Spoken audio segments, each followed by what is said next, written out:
राजधानी रांची में उपस्थित लोकतंत्र के चौथे स्तंभ तमाम मीडिया कर्मियों को जोहार, नेहर, वंदन। आज के इस प्रेस कॉन्फ्रेंस का उद्देश्य है आगामी नहीं चल ही रहा है, प्रारंभ हो चुका है। विधानसभा में मानसून सत्र चल रहा है और हमारा जो आंदोलन पिछले 6 महीने से चल रहा है, जो हमारी मांगे थी, जो हमारे मुख्य मुद्दे थे, उनको लेकर हम लोग लगातार आंदोलन कर रहे हैं। लेकिन उसके बावजूद लोकतंत्र में कहीं ना कहीं लोगों की मांग की आनासुनी हो रही है।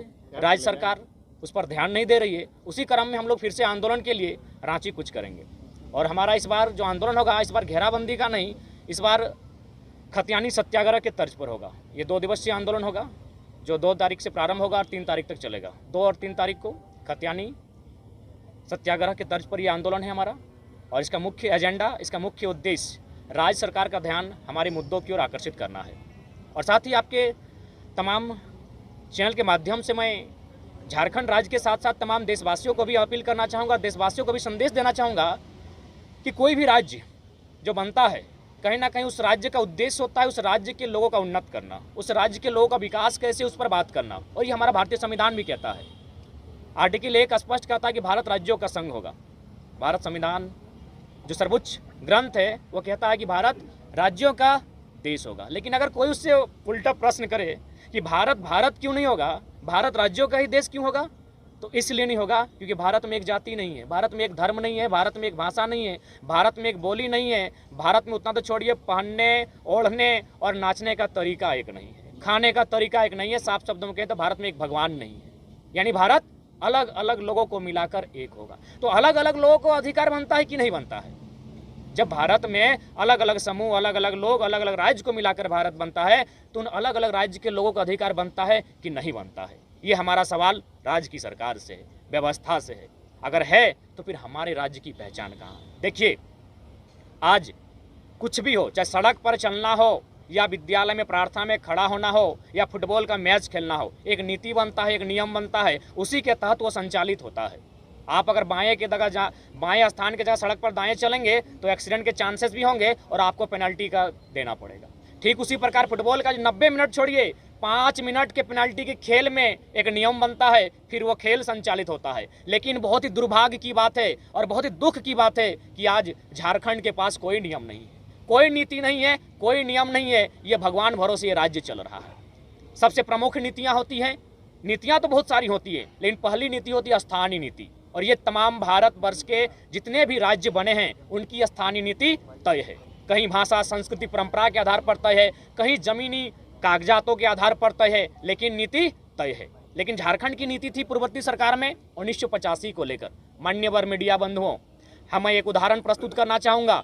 आज़ादी से पहले हमारे राज्य की छोड़िए हमारे जिले के बहुत सारे लोग असम गए हैं, लेकिन आपको जानकारी होगी ना उन्हें असम की सरकार ने अपना माना है और झारखंड आने का तो चांस ही नहीं बनता है। जो 70 साल पहले असम गए हैं उन्हें एक नया नाम मिला है टी ट्राइब, फिर 85 वाले झारखंड में कैसे? और सबसे बड़ी बात, अगर इस मुद्दे पर कोई अगर बुद्धिजीवी सवाल करता है सरकार से ना, तो भारतीय जनता पार्टी की सरकार कटघरे में आती, क्योंकि 2 डोमिसाइल राइट नहीं है भारत देश में। तो आप अगर 85 की बात करते हैं तो उनका सर्वे होना चाहिए कि उनके पास कहाँ का डोमिसाइल पूर्व से है और उन्होंने जो पूर्व डोमिसाइल है उसको निरस्त करने के लिए घोषणा पत्र बनाया है कि नहीं बनाया है।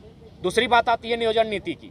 अब वर्तमान सरकार की गलती देखिए, यहाँ के छात्र कितनी उम्मीदों के साथ हजारीबाग में पढ़ते हैं, बोकारो, धनबाद जिलों में पढ़ते हैं घर द्वार छोड़कर, और उनके हाथ में क्या आता है? एग्जाम पोस्टपोन आता है। एक नीति आती है कि जो यहाँ से 10th और 12th पास आउट है वो झारखंडी माना जाए। क्या ये उचित है? क्या ये संभव है? क्या ये नैतिकता है? बिल्कुल नहीं। अगर 10th पास करने से वो झारखंडी होगा तो कोई बच्चा 2030 में भी 10th पास करेगा, क्या वो झारखंडी मान लिया जाएगा? अगर ऐसा ही करना था तो ये 88 सालों का संघर्ष क्यों? इतने लात, जूते, पुलिस के लाठी डंडे, इतने चौक चौराहों पर जो मूर्तियां हैं हमारे महापुरुषों की, ये शहादत, ये रक्त क्यों? तो इसलिए हमारी मांग टू द पॉइंट है, हमारी मांग कहीं गलत नहीं है। हमने स्पष्ट कहा है, अलग अलग राज्य हैं, अलग अलग राज्यों की अपनी पहचान है, उनकी अपनी परंपरा है और उनके लिए अपनी अपनी नीतियां हैं। तो राज्य सरकार झारखंडियों के लिए नीतियां बनाए ताकि झारखंड के लोग सुरक्षित हो पाएँ। इसी के लिए राज्य सरकार को होश में लाने के लिए, उन तक हमारी आवाज़ पहुँचाने के लिए हम लोग 2-3 तारीख को खतियानी सत्याग्रह का आंदोलन चलाने वाले हैं और राज्य भर के तमाम युवाओं से बुजुर्गों से, बड़ों से, माताओं बहनों से अपील करते हैं कि आप इस आंदोलन में भाग लेकर इस आंदोलन के माध्यम से राज्य सरकार का ध्यान अपनी ओर आकर्षित करने की चेष्टा करें। देखिए मीडिया बंधुओं, बहुत सारे दिग्भ्रमित बातें सामने आती हैं कि 1932 का जो खतियान है वो चूँकि भारत ना बनने से पहले का खतियान है, अतः उसे अगर मान्य नहीं मिलना चाहिए। तो मैं तर्क प्रस्तुत करना चाहूँगा, यदि 1932 का खतियान अंग्रेजों के काल का टाइम ऑफ पीरियड का है और उसे मान्यता नहीं मिलना चाहिए, तो मैं इसके फेवर में तर्क प्रस्तुत करना चाहूँगा। आज जो भारत में कानूनें हैं, आईपीसी, इंडियन पेनल कोड, ताजीरात हिंद, भारतीय दंड संहिता 353 हो, 153 हो, 307 हो, 376 हो, 302 हो, ये 1860 की कानूनें हैं। जब इसी देश में 1860 की कानूनें मान्य हो सकती हैं तो फिर 1932 क्यों नहीं? इसमें हमारा कहाँ दोष है? हमने क्या गुनाह किया है?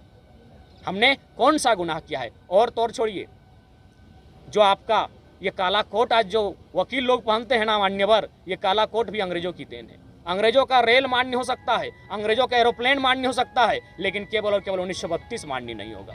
क्यों? क्योंकि ये झारखंडियों के हक अधिकार से इन्हें वंचित रखना चाहते हैं। और मैं जहाँ तक समझ पाता हूँ, आज पिछले 6 महीनों से मैंने लगभग 1 दर्जन जिलों का भ्रमण किया। जहाँ तक मैं समझ में आता है मुझे कि इनका उद्देश्य है झारखंड के लोगों को इस भूभाग से दूर करना। इसलिए दूर करना क्योंकि हमारे लिए, भले लोगों के लिए वो विकास का नज़रिया हो, लेकिन हमारे लिए वो विनाश का नज़रिया है। हमारे जो ज़मीन के नीचे खनिज संसाधन है वो कहीं ना कहीं हमारे लिए विनाश का जरिया है। सारे लोगों की नज़र हमारे खनिज संसाधनों पर टिकी है। इसलिए कतई नहीं चाहेंगे कि झारखंड के हित में नीति बने, ये कतई नहीं चाहेंगे झारखंड के लोग उन्नत हों। ये लोग चाहेंगे कि हमें बेवकूफ़ बना कर रखें। ये लोग चाहेंगे जिस प्रकार वियतनाम और फ्रांस के साथ हुआ था, फ्रांस के लोग जानबूझकर वियतनाम को फेल करते थे ताकि वियतनाम के लोग फ्रांस की बराबरी नहीं कर पाए। ठीक अन्य राज्यों से जितने भी लोग बस बसाव होकर यहाँ बड़े बड़े पदों पर आसीन हैं, वे नहीं चाहेंगे कि हमारे पक्ष में शिक्षा नीति बने, हमारे पक्ष में विस्थापन नीति बने, हमारे पक्ष में उद्योग नीति बने। क्योंकि हम अगर उन्नत हो जाएंगे तो फिर इनकी सुनेगा कौन? और अगर हम उन्नत हो जाएंगे, हमारी लोग सुनने लगेंगे, हम खुद से कमा कर खाने लगेंगे, तो फिर हमारी ज़मीनों पर इनकी नज़र कैसे आएगी? तो इसलिए बहुत साजिश, एक सिंडिकेट के तहत,